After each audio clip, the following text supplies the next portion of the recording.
السلام علیکم ناظرین، آج ہم PSSLD کے فورم سے دوبارہ آگاہی کے موضوع پہ جو ہیپاٹائٹس کے بارے میں ہم آگاہی کی بہت سارے پروگرام پہلے کر چکے ہیں، انہی کا یہ تسلسل ہے۔ آج میرے ساتھ دائیں طرف پروفیسر مسعود صدیق ہیں جو PSSLD کے پریزیڈنٹ بھی ہیں، اور میرے بائیں طرف پروفیسر شکیل مرزا ہیں جو کہ ایک ماہر امراض جگر اور معدہ ہیں۔ آج ہم ایک بہت ہی ضروری اور بہت ہی امپورٹنٹ موضوع پہ بات کریں گے جو کہ ہیپاٹائٹس سی ہے۔ یہ ہمارے ملک کا ایک بہت بڑا مسئلہ بھی ہے، اور اس پہ ہمارے ماہرین آپ کو مفید معلومات دیں گے اور پریکٹیکل معلومات دیں گے کہ اس کے بارے میں کیا کرنا چاہیے۔ پہلے میں پروفیسر مسعود سے پوچھوں گا کہ کیونکہ آپ PSSLD کے پریزیڈنٹ بھی ہیں اور آپ اس میں بہت زیادہ انوالو رہے ہیں اس کی ہیپاٹائٹس سی کے سلسلے میں، تو یہ بتائیے کہ یہ ہمارے ملک کے لیے کتنا بڑا مسئلہ ہے؟ بہت بہت شکریہ پروفیسر امجد سلامت۔ ہیپاٹائٹس سی جو ہے پاکستان کا اس وقت ہیپاٹائٹس کے حوالے سے یہ سب سے بڑا مسئلہ یہ ہے، اور باقی ہیپاٹائٹس جو ہیں ہیپاٹائٹس سی کے مقابلے پہ کم ہیں۔ اور جو بدقسمتی ہے ہماری وہ یہ ہے کہ جن لوگوں کو ہیپاٹائٹس سی ہے ان میں سے 80% کو یہ پتہ ہی نہیں ہے کہ انہیں ہیپاٹائٹس۔ تو یہ ایک اتنا بڑا المیہ ہے کہ ہمارے ملک کی اتنی بڑی پاپولیشن جو ہے، اتنی بڑی آبادی جو ہے، اس کو ہیپاٹائٹس سی ہے اور انہیں یہ معلوم نہیں۔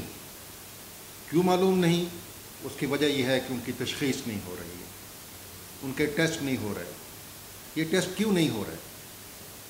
ایک تو یہ کہ ہم نے لوگوں کو جو ہے یہ آگاہی فراہم نہیں کی کہ وہ اپنی فکر کریں، اپنے یہ ٹیسٹ کروا لیں۔ ٹیسٹ کو اتنا مہنگا نہیں ہوتا، لیکن ظاہر ہے کہ اگر کسی کو اپنے ٹیسٹ کے لیے 300-400 روپے بھی خرچ کرنے پڑیں تو یہ بھی ایک بہت ساری ہماری آبادی کے لیے یہ بہت بڑی رقم ہے۔ تو کوئی ہمیں ایسی موومنٹ، ایسی تحریک چلانی ہوگی کہ لوگ اپنے جو ہے نا یہ ٹیسٹ کروائیں۔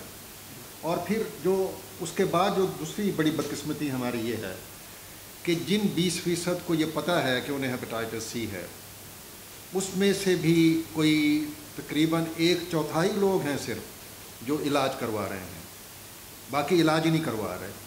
وہ علاج کیوں نہیں کروا رہے؟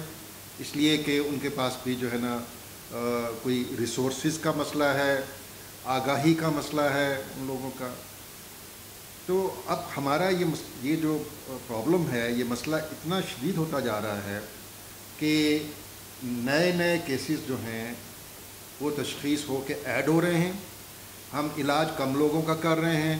تو اس کا مطلب یہ ہوا کہ ہمارا جو بیماری کا جو پول ہے، بیماری کا جو ہمارا جو تعداد ہے بیمار لوگوں کی، وہ سوسائٹی میں، کمیونٹی میں وہ بڑھتی جا رہی ہے۔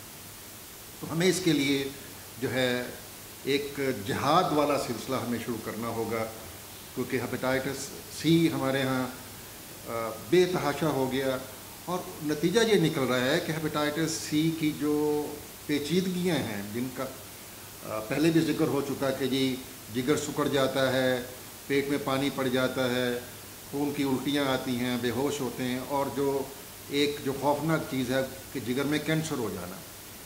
آج ہم اتنا زیادہ کینسر جگر کا دیکھ رہے ہیں جو آج سے 20 سال پہلے ہم نہیں دیکھتے تھے۔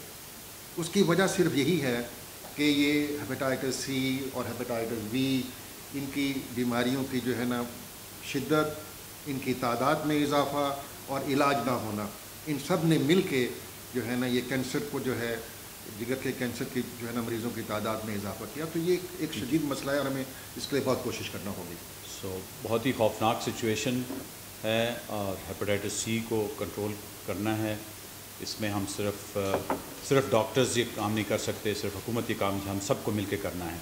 ابھی میں پروفیسر شکیل کی طرف آتا ہوں۔ پروفیسر صاحب یہ بتائیے کہ یہ مرض پھیلتا کیسے ہے، ہم اس کو کیسے روک سکتے ہیں؟ بہت شکریہ پروفیسر امجد اور پروفیسر مسعود صدیق ایز صدر پاکستان سوسائٹی برائے امراض جگر۔ یہ بہت ہی اہم بات ہم کر رہے ہیں کہ ہیپیٹائٹس کو کیسے پھیلنے سے روکا جائے. اس کے پھیلنے کے عوامل عام طور پر انتقال خون، وہ کسی بھی ذریعے سے ہو، عام طور پر بلڈ ٹرانسفیوژن یا جب کسی کو خون کی ضرورت ہوتی ہے وہ تو ایک میجر وجہ سمجھی جاتی ہے. لیکن اس کے علاوہ خون کے ذریعے منتقل ہونے کے اور بہت سے طریقے ہیں، جس میں ہسپتال میں انجیکشنز کا سیف یوز نہ ہونا، یا جو جی پیز کے کلینکس یا عطائیوں کے کلینک خاص طور پر اس میں ہیں.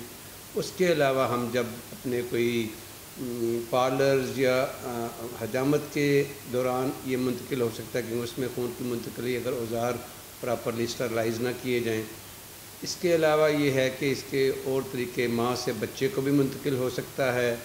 ایک اور ذرا کم طریقہ لیکن باہمی جنسی اختلاط جو ہے، اگر اس میں ایک پارٹنر انفیکٹڈ ہو تو دوسرے کو انفیکٹ کر سکتا ہے. سو متعدد اس میں عوامل ہیں جو کہ اس کے پھیلنے کے رجحان میں عمل پیرا ہے. اس میں سب سے ہمارے ملک میں سب سے زیادہ یہ کس طریقے سے پھیلتا ہے؟ ہمارے ملک میں جو ان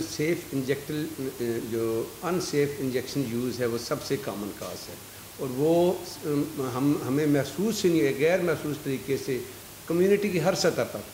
یعنی آپ ڈاکٹر شکیل یہ کہہ رہے ہیں کہ ایک ہی ٹیکے سے، ایک ہی سوئی سے جی ایک سے زیادہ لوگوں کو ٹیکہ لگا جی وہی سوئی اگر دوبارہ استعمال ہو رہی ہے، اگر ایک مریض انفیکٹڈ ہے تو اس سے وائرس اس سوئی یا ایون جو آئی وی ٹیوبنگ ہے اس میں منتقل ہو جاتا ہے. کئی دفعہ لوگ پلاسٹک کو سمجھتے ہیں کہ وہ محفوظ ہے، تو سوئی کے ذریعے جب وائرس پلاسٹک میں چلا گیا اس سرنج کی ٹیوبنگ میں یا کوئی اور پلاسٹک میں، تو وہ پلاسٹک ٹیوبنگ بھی اگر ری یوز ہو رہی ہے تو یہ سب سے اور یہ قابل افسوس بات یہ کہ سب سے آسان طریقہ بچاؤ کا بھی ہے. اگر اس میں احتیاط کمیونٹی کی سطح پر، ہسپتال کی سطح پر، میڈیکل پروفیشنلز، آلدو اب اس میں بہت زیادہ ریگولیشنز ہو گئی ہیں. دوسرا جو انتقال خون ہے اس کی بھی ریگولیشنز بہت زیادہ ہو گئی ہیں. تو ان سب کو مزید اگر ہم بہتر کریں تو یہ ایزیلی بچاؤ. تو کیا انتقال خون جو ہے، جو عام طور پہ ٹرانسفیوژن سمجھا جاتا ہے اور بچے سے ماں کو زیادہ جو ہے، کیا یہ بہت زیادہ اس میں ٹرانسمیشن ہوتی ہے یا اس کا اتنا زیادہ نہیں ہے؟ نہیں، جو انتقال خون چونکہ جب ہوتا ہے تو ایک زیادہ مقدار میں خون کانٹیکٹ میں آتا ہے، تو اس لیے اس میں سب سے زیادہ چانسز ہوتے ہیں وائرس کے منتقل ہونے کے. آف کورس یہ جو مریض ہے جس کو مرض ہے اس میں وائرس کے لیول پہ جی اس پہ منحصر ہوگا کہ کتنا ہوگا.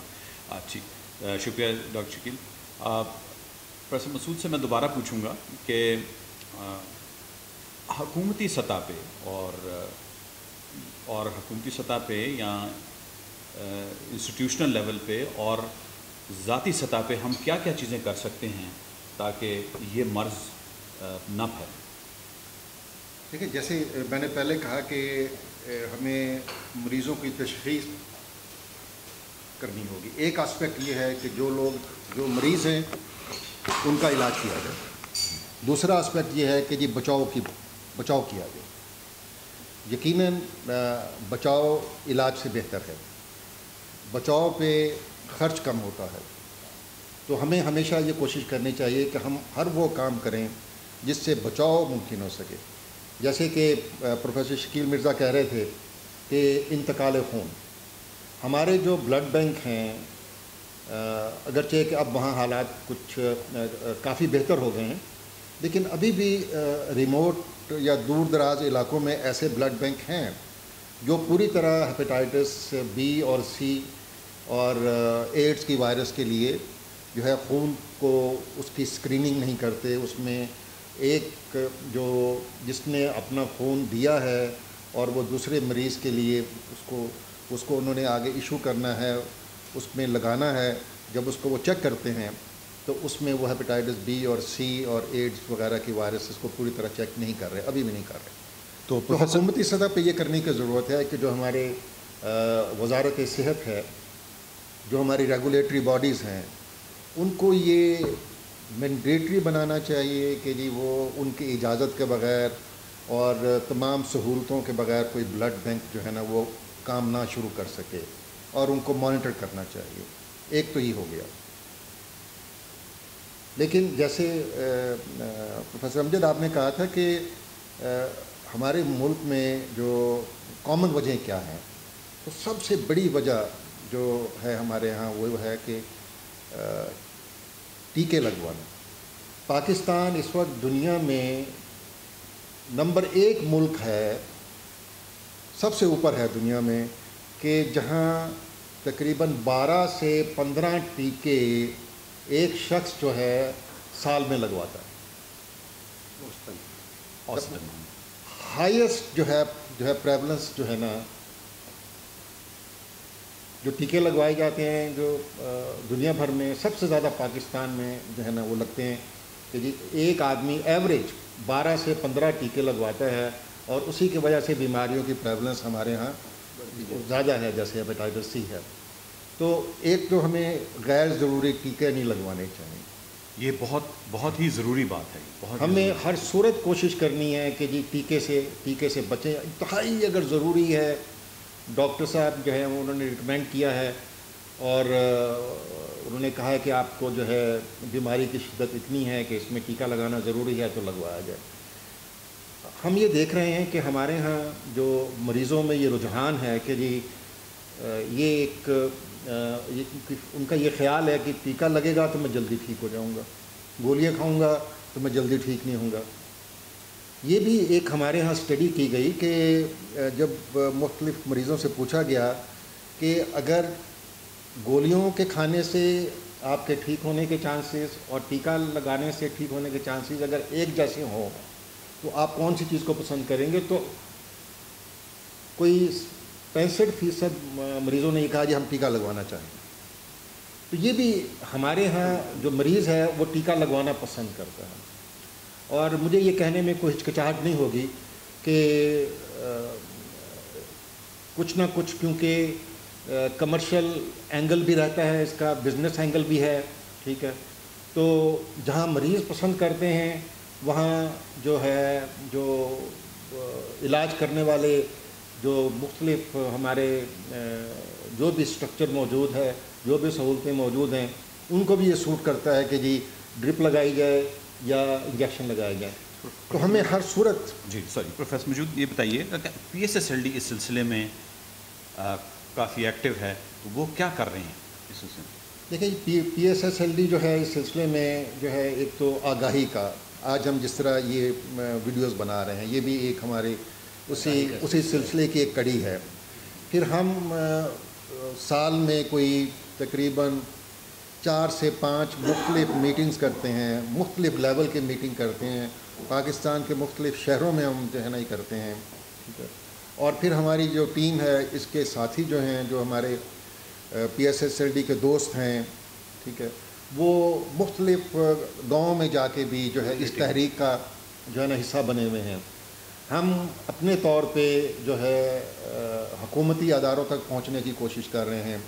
ابھی جو دسمبر میں ہماری جو میٹنگ آ رہی ہے اس میں بھی ہم نے جو ہے جو ملک کے جو نامور ماہرین ہیں وہ بھی ہوں گے، اور ہم نے حکومت کے جو مختلف ادارے ہیں اور حکومت کے جو سربراہان ہیں ہم نے ان کو بھی دعوت دی ہوئی ہے، وہ بھی اس میں شریک ہوں گے.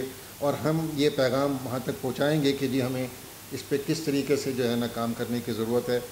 تو یہ کام خالی حکومت کا نہیں ہے، یہ جو لیور کی سوسائٹی ہیں وہ یا جو مختلف این جی اوز ہیں، اور ہمیں انفرادی طور پہ بھی اس پہ جو ہے نا لوگوں کو آگاہ کرنے کی ضرورت ہے، اور یہ پیغام جو ہے نا گھر گھر پہنچانے کی ضرورت ہے کہ جی اپنے آپ کو بچائیں اور غیر ضروری ٹیکہ نہیں لگوانا. اور آپ نے اگر ڈینٹل سرجن کے پاس جانا ہے تو ایسی جگہ جائیں جہاں آپ کو یقین ہو کہ ان کے اوزار ٹھیک ہوں گے. آپ نے اگر کوئی انتقال خون یا بلڈ کی ضرورت پڑ گئی ہے تو وہ بھی مستند جگہ پہ جائیں، ٹھیک ہے. باربر کے پاس جاتے ہیں تو آپ کو ہر صورت آپ کو حق ہے آپ نظر رکھیں کہ جو وہ بلیڈ استعمال کرتا ہے وہ ٹھیک ہے، ٹھیک ہے. اور جو خواتین جو ناک اور کان اپنی یہ جو چھدواتی ہیں اور جو لوگ ٹیٹو کرواتے ہیں ان کو محتاط ہونا چاہیے. تو یہی طریقے ہیں بچاؤ کے لیے. شکریہ پروفیسر مسعود، آپ نے بہت اچھے طریقے سے بتایا کہ ذاتی طور پہ اور انسٹیٹیوشنل لیول پہ یا حکومتی سطح پہ کیا کیا چیزیں کی جا سکتی ہیں. پروفیسر شکیل آپ یہ بتائیے گا کہ یہ مرض کیسے تشخیص ہوتا ہے، کیونکہ یہ جس طرح پروفیسر مسعود نے کہا کہ 80% لوگوں کو تو یہ آگہی نہیں ہے کہ ان کو یہ مرض ہے کہ نہیں. تو ہم ہسپتال کے لیول پہ اور پبلک لیول پہ ایک بڑے پیمانے پہ ہم یہ کیسے مریضوں کی تشخیص کر سکتے ہیں اور ان کو علاج کی طرف راغب کر سکتے ہیں؟ بہت شکریہ حسن امجد. بہت اہم سوال ہے ناظرین یہ، کیونکہ اس ہیپیٹائٹس سی کی علامات بہت کم ہوتی ہیں، یا اگر ہوتی ہیں تو بڑے غیر محسوس طریقے سے یہ آپ کے جسم میں داخل ہوتا اور پھیلتا ہے. عام طور پر مریض ہسپتال مشورہ کرتے ہیں جب ان کو کوئی تکلیف ہوتی ہے، اور اس کی تکلیف مریض کو کوئی ہوتی نہیں ہے زیادہ. اس لیے پہلے تو جیسے کہا گیا ہے کہ اس کی اسکریننگ جو ہے کہ وہ لوگ جن کو علم ہے اور یہ آگاہی کے ذریعے بہت پھیلتا جا رہا ہے، ضرور آپ اپنی اسکریننگ کرائیں اگر آپ کو آثار نہیں بھی ہیں. کہ ہیپیٹائٹس سی کا ایک اسکریننگ ٹیسٹ ہوتا ہے. اسکریننگ سے کیا مراد ہے؟ اسکریننگ سے مراد کہ ایک خون کا ٹیسٹ ہوتا ہے، اسے اینٹی باڈی ٹیسٹ کہتے ہیں، NTHCV. اور وہ کسی بھی آپ مستند فزیشین کے پاس جائیں گے یا مستند ادارے میں جائیں گے یا مستند لیبارٹری میں جائیں گے تو وہ اسکریننگ ٹیسٹ آپ کا یہ کیا جا سکتا ہے. دوسری اہم چیز یہ ہے کہ جب آپ کو کوئی عام سی تکالیف ہو رہی ہیں، جیسے تھکاوٹ ہے، کمزوری ہے، جو جس کو عام طور پر ہم کوئی تکلیف گردانتے نہیں ہیں، اس صورت میں بھی ضرور کسی قریبی ماہر طبیب سے مشورہ کرنا چاہیے کہ یہ کیا ہو سکتا ہے. اور اس میں جہاں وہ اور ٹیسٹ اگر ضروری سمجھے تو ہیپیٹائٹس کا ٹیسٹ بھی اس میں ایک ضروری ٹیسٹ، وہی اسکریننگ ٹیسٹ NTHCV جسے کہتے ہیں. تیسری اس کی تشخیص کا طریقہ یہ ہے کہ جب کوئی مریض جیسے انتقال خون کے لیے جاتے ہیں یا اس طرح، تو وہاں پہ بھی اسکریننگ کے ذریعے اس کا پتہ چل سکتا ہے. پھر بعض لوگ کیا یہ ہوتا ہے کہ اور ٹیسٹ کراتے ہیں، جیسے کسی نے الٹرا ساؤنڈ کرایا ہے یا جیسے کسی نے LFTs ٹیسٹ کرائے ہیں جو عام جگر کے ٹیسٹ ہیں، جو روٹین کے ٹیسٹ کا حصہ ہیں. اس میں بھی کچھ نہ کچھ علامات ایسی ہوتی ہیں کہ اس سے اشارہ ملتا ہے کہ مبادا کہ اس مریض کو کوئی کرونک ہیپیٹائٹس یا کالا یرقان نہ ہو. اور اس صورت میں کرونک ہیپیٹائٹس کے دونوں قسم کے ٹیسٹ ہیں، ہیپیٹائٹس سی کا بھی اور بی کا بھی. اور یہ اسکریننگ ٹیسٹ کوئی بہت مہنگے نہیں ہیں. ایک دفعہ یہ اندازہ ہو جائے کہ ہیپیٹائٹس سی ہے، پھر اس کے بارے میں مزید تشخیص زیادہ تفصیل سے کی جا سکتی ہے کہ جگر کام کیسا کر رہا ہے، اسے لیور فنکشن ٹیسٹ یا LFTs کہتے ہیں. وائرس کا لیول کیا ہے، یہ نہایت اہم ہے ہیپیٹائٹس سی کے سلسلے میں کہ وائرس کس درجے پر ہے. اس کو ایک PCR ٹیسٹ عام لوگ اس کو جانے سمجھتے ہیں، اور یہ اب اتنا مہنگا نہیں رہا جتنا کہ اس کو سمجھا جاتا تھا، اور ایزیلی اویلیبل ہے. بہت سارے سرکاری ہسپتالوں میں اس ٹیسٹ کی اب سہولت میسر ہے. اور میں یہ سمجھوں گا کہ اگر علامات کسی میں ہیں اور کسی ڈاکٹر کے پاس گیا ہے تو آگے یہ چیزیں منطقی انجام تک پہنچنی چاہیے. پھر آخری جگر کا الٹرا ساؤنڈ دیکھنے کے لیے کہ کیا اس میں کوئی سکڑنے کا عمل، جیسے آپ نے پہلے ذکر کیا تھا، سرطان ہو سکتا ہے. ہمارے ملک میں المیہ یہ ہے کہ بہت سارے مریض ہمارے پاس الٹرا ساؤنڈ میں کوئی ایسی تبدیلی لے کر آتے ہیں اور اس سے پہلے ہیپیٹائٹس کا پتہ نہیں ہوتا، جسے پروفیسر مسعود صدیق کہہ رہے ہیں. لیکن یہ مکمل طور پر قابل تشخیص ہے اور اس کی تشخیص ہر صورت میں ہونی چاہیے. شکریہ پروفیسر مسعود. میں آپ سے پوچھنا چاہوں گا کہ ایک دفعہ یہ بہت سارے لوگوں کا یہ تاثر ہے کہ یہ بڑا مشکل علاج ہے، اس میں ٹیکے لگانے پڑتے ہیں اور گولی کھانی پڑتی ہے اور پھر بھی مریض ٹھیک نہیں ہوتا. تو آج کل نئے علاج کے ساتھ آپ کا کیا خیال ہے کہ یہ مشکلات پہ قابو پا لیا گیا ہے اور علاج آرام دہ ہو گیا ہے، سستا ہو گیا ہے اور تھوڑی ڈیوریشن کے لیے ہو گیا؟ جی پروفیسر آپ نے بالکل صحیح کہا. اب تو یہ علاج جو ہے نا سستا بھی ہو گیا اور اس میں کوئی ایسے سائیڈ ایفیکٹ نہیں ہیں، اور اس کی جو مدت ہے علاج کی وہ بھی میں مریضوں کو بتاتا ہوتا ہوں جی کہ 2 مہینے 24 دن. اب 2 مہینے 24 دن کا علاج ہے، کیونکہ 28 دن اور 28 دن جو اس کی پیکنگ آتی ہے ہیپیٹائٹس سی کی دوائیوں کی، وہ 28 گولیاں ہوتی ہیں. 28 گولیاں کھائیں، پھر 28 کھائیں، پھر 28 کھائیں، اور 95% چانسز ہیں کہ آپ ٹھیک ہیں.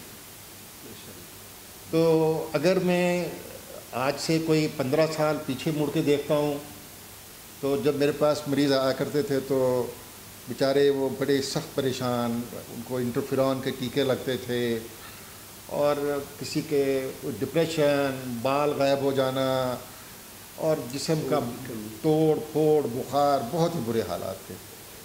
تو اللہ تعالیٰ نے کرم کیا، جو ریسرچ ہوئی اس میں اب ایسی اتنی افیکٹو دوائیاں آ گئی ہیں اور آج کل جو ساری کچھ مہنگائی وغیرہ بھی ہوئی، سب کچھ ہوا، اس کے باوجود بھی آج کل جو مہینے کا علاج ہے وہ تقریباً 8,000 9,000 روپے میں بہترین جو دوائی ہے، جو سب سے اچھی دوائی ہے ہیپاٹائٹس سی کی، وہ 8-9 ہزار روپے میں مہینے کی مل جاتی ہے، اور تقریباً کوئی 24,000 روپے میں 3 مہینے کا علاج مکمل ہو جاتا ہے، جو اس سے تھوڑی سی اسے ہم یہ تو نہیں کہنا چاہیے کہ وہ کوئی اتنی افیکٹو نہیں ہے، اس میں صرف یہ ہوگا کہ گولیاں علیحدہ علیحدہ کھانی پڑیں گی، اور یہ جو میں نے 8,000 والی بتائی اس میں ایک ہی گولی میں 2 دوائیاں پڑی ہوئی ہیں، اگر ان کو لے لیں تو وہ کوئی 3-3.5 ہزار روپے میں 4,000 روپے میں مہینے کا علاج ہو جاتا ہے۔ تو علاج بہت سستا ہو گیا، اس میں کوئی سائیڈ ایفیکٹ نہیں ہے، اور 2 مہینے 24 دن کا علاج اور 95% چانسز ہیں ٹھیک ہونے کے۔ تو یہ ایک بہت ہی اچھی صورتحال ہے مریضوں کے لیے، تو اس میں مریضوں کو گھبرانا نہیں چاہیے اور فوراً اپنا علاج کروانا چاہیے۔ ناظرین، یہ ایک بہت ہی اب آسان علاج ہو گیا ہے، اور جن مریضوں کو یہ مرض ہے ان کو بالکل گھبرانا نہیں چاہیے اور حوصلہ رکھنا چاہیے، اور یہ بہت آسان علاج ہے ابھی اور سستا بھی ہو گیا ہے، اور یہ بڑی ضروری بات ہے۔ ہم پھر پروفیسر شکیل کی طرف جاتے ہیں، اور میں ان سے یہ پوچھنا چاہوں گا کہ یہ بتائیے کہ اگر مرض کا علاج نہ کیا جائے تو وقت کے ساتھ کیا نقصانات ہو سکتے ہیں؟ جیسا کہ میں نے بتایا کہ بہت سے مریض ہمارے پاس آتے ہی اس وقت ہیں جب یہ نقصانات، یہ پیچیدگیاں پیدا ہو چکی ہوتی ہیں۔ اسی طرح اگر پتہ چل گیا ہے، اور جیسے پروفیسر صدیق نے کہا کہ جی بہت افورڈیبل، بہت سستا، ہر کسی کی پہنچ میں علاج ہو گیا، نہ کیا جائے تو بڑی خطرناک اس کی پیچیدگیاں ہیں جن سے بچنا ہر صورت میں ضروری ہے۔ سب سے پہلی جگر کا سکڑ جانا، موسٹ امپورٹنٹ، جسے ہم طبی زبان میں سیروسس آف لیور کہتے ہیں۔ جگر کا سکڑنا کالے ارکان کی وہ سٹیج ہے کہ جس سے اگر نہ روکا جائے تو اگلی جو پیچیدگی ہے وہ سرطان کی صورت میں رونما ہوتی ہے۔ اور اگر جگر کا سکڑنا کے عمل شروع ہو گیا ہے، جسے فائبروسس کہتے ہیں، تو اس سٹیج پر بھی مریض کی علامات میں اضافہ ہو سکتا ہے۔ اور آج کل ایسے ٹیسٹ ہیں کہ جگر کے سکڑنے سے پہلے ہی، جسے ایک فائبروسکین کہتے ہیں، آپ بتا سکتے ہیں کہ یہ جگر سکڑنے کی طرف جا رہا ہے، اور اس صورت میں علاج ضرور کیا جائے۔ پھر ایک دفعہ جب جگر کے سکڑنے کا عمل آ چکا ہے تو اس وقت اس کی مزید پیچیدگیاں، جیسے عام لوگ گھبراتے ہیں، پیٹ میں پانی پڑ گیا ہے، خون کی قے ہو گئی ہے، غنودگی میں چلے گئے ہیں، یا خدا نخواستہ جیسا کہ میں نے کہا کہ جگر کا سرطان ہو سکتا ہے، ان سب سے بچنا چاہیے۔ شکریہ ڈاکٹر پروفیسر مسعود۔ میں آپ سے پوچھنا چاہوں گا کہ جب یہ علاج ہو گیا اور ساتھ کہ کیا ان مریضوں کا علاج بھی ہو سکتا ہے جن کو، جس طرح شکیل نے کہا، جن کے سروسس تھوڑا ہو گیا ہے، کیونکہ ایک زمانے میں یہ کہتے تھے کہ جی اب آپ کا مرض بہت بڑھ گیا ہے اور اب علاج نہیں ہو سکتا۔ آپ یہ کہنا چاہ رہے ہیں کہ جہاں جگر کے مرض کی پیچیدگیاں پیدا ہو گئی ہیں اور جن کو ہم کہتے ہیں کہ جی ڈی کمپنسیٹڈ ڈیزیز ہو گئی ہے، جی جی ٹھیک ہے، یا ابھی کمپنسیٹڈ حالت میں ہی ہیں، ان کا علاج ہو سکتا ہے کہ نہیں ہو سکتا؟ اب یہ جو نئی جو دوائیاں آئی ہیں، اس سے یہ ممکن ہو گیا کہ ہم ایسے مریضوں کا بھی علاج کر سکتے ہیں جو کہ زیادہ بیمار ہیں، لیکن یقیناً ایسے لوگ کہ جو بہت زیادہ بیمار ہوں، جہاں ہمیں یہ نظر آ رہا ہو کہ ان کی جو ہے لائف ایکسپیکٹنسی جو ہے وہ بہت ہی کم ہے، تو وہاں یقیناً جو ہے اس کا کوئی فائدہ نہیں ہوتا۔ لیکن بائی اینڈ لارج اب ہم یہ کہہ سکتے ہیں کہ تقریباً ہم ہر مریض کو جو ہے نا ٹریٹمنٹ آفر کر سکتے ہیں، علاج ان کا کر سکتے ہیں، اور یہ ہمارے ہاں زیادہ ضروری ہے کہ اس پہ جو ماہرین ہیں اور جو خصوصی طور پہ کسی بڑے ہسپتالوں میں یا اداروں میں یا جہاں اچھی ٹیم کام کر رہی ہیں، وہ لوگ یہ فیصلہ کریں کہ کس کا علاج کرنا ہے اور کس کا نہیں کرنا، جہاں مرض کی پیچیدگیاں زیادہ ہوں گی۔ لیکن تقریباً ہم اب اس مشکل صورتحال میں ہم نہیں ہیں، ہم تقریباً ہر مریض کو جو ہے نا علاج آفر کر سکتے ہیں، اور ہمیں ان کا علاج کرنا چاہیے، کیونکہ ہمارے ہاں ٹرانسپلانٹ کی سہولتیں بہت کم ہیں۔ تو اگر ہم ایسے مریضوں کا علاج کر لیں تو ہمیں کافی ٹائم مل جاتا ہے کہ مریض بہتر ہو جاتا ہے، اور ٹرانسپلانٹ یا تو لیٹ ہو جاتا ہے، یا کچھ لوگ ایسے بھی ہوتے ہیں جو ٹرانسپلانٹ سے بچ جاتے ہیں۔ شکریہ. تھوڑا اضافہ کر دوں. اصل میں یہ ہے کہ جو سر آپ نے کہا وہ ہے کہ جی کہ کیور، کہ اینٹی وائرل ٹریٹمنٹ جیسے ہم کہتے ہیں کہ وائرس کو ختم کرنے کا علاج. لیکن ایون پیچیدگی کے اسٹیج پہ تمام ناظرین کو پتہ ہے کہ کچھ نہ کچھ علاج اویلیبل ہے. جو پیچیدگیاں ہو گئی ہیں، ہر پیچیدگی جو 3-4 میں نے گنوائی ہیں، خون کی الٹی آنا، پیٹ میں پانی، اس کا اپنا علاج ہے اور وہ بھی کیا جانا چاہیے، ساتھ ہی ساتھ کہ اینٹی وائرل علاج کرائیں. شکریہ.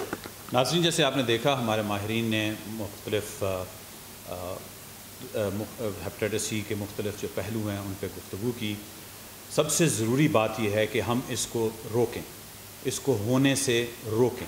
یہ سستا بھی ہے، صحت کی جو سروسز ہیں ان پہ بھی بوجھ کم ہو جائے گا. اور سب سے اس میں ضروری بات پروفیسر مسعود صدیق نے یہ کی کہ ہمارے ہاں ٹیکے جو ہیں وہ کم سے کم لگنے چاہیے، کیونکہ ہمارے ہاں تحقیق نے یہ بتایا کہ 80% جو بیماری ہے ہیپیٹائٹس سی کی وہ ٹیکوں سے ہوتی ہے. سیف سرنج استعمال کرنی چاہیے. شخصی لیول پہ بھی، ادارے لیول پہ بھی، حکومتی لیول پہ بھی بہت کوششیں ہو رہی ہیں. ہم ساروں کو چاہیے کہ اس کو سپورٹ کریں. علاج بہت سستا ہو گیا ہے اور پہنچ میں ہے، اس میں گھبرانے کی کوئی بات نہیں ہے. ٹیکوں کے بغیر ہے، اس لیے کیا جا سکتا ہے. ہم آپ سے خصوصاً گزارش کریں گے کہ وہ لوگ جن کو مرض کا پتہ ہے وہ اپنا علاج کرائیں. اور سب سے ضروری بات یہ ہے کہ ہم آپ سب سے یہ گزارش کریں گے کہ ایک دفعہ ضرور اپنا ٹیسٹ کروائیں، چاہے آپ صحت مند ہیں چاہے نہیں ہیں. آپ بچے، بڑے، خواتین، ساروں کو چاہیے کہ ایک دفعہ ضرور ٹیسٹ کروائیں. ہمیں کیا وہ پروفیسر مجید السلام وہ نعرہ لگانا چاہیے جی، فائنڈ دا مسنگ ملینز. جی بالکل. اور ہم یہ کہ جی وہ لوگ جو 80% ہمارے لوگ میں جن کو نہیں پتا کہ یہ مرض ہے، تو ہمیں یہ کہنا چاہیے اور دوسروں کو بھی بتانا چاہیے، ان کو بھی آگاہی دینی چاہیے کہ ایک دفعہ ضرور ٹیسٹ کروائیں. اسپیشلی اگر آپ ہسپتال کسی بھی وجہ سے گئے ہیں تو اپنے ڈاکٹر سے ریکویسٹ کریں کہ ایک دفعہ ضرور آپ کا ٹیسٹ کریں. علاج موجود ہے، بہت جلدی علاج کرنا چاہیے تاکہ اس کے ساتھ جو پروفیسر شکیل نے کہا کہ پیٹ میں پانی پڑنا، سروسس ہو جانا اور سرطان سے پہلے یہ علاج ہونا چاہیے. اور نہ صرف یہ ہونا چاہیے بلکہ بہت جلدی ہونا چاہیے. اور ہم سب اس ٹیم کا حصہ ہیں. آپ کے بغیر یہ ہیپیٹائٹس سی سے ہم نجات حاصل نہیں کر سکتے. اور ادارے لیول پہ PCCLD کوشش کر رہی ہے، حکومت کوشش کر رہی ہے. ہم سب کو بھی چاہیے کہ یہ اس کوشش میں ان کا ہاتھ بٹائیں. شکریہ بہت بہت. اور آئندہ آپ کے ساتھ ہم دوسرے موضوعات پہ گفتگو کریں گے. خدا حافظ.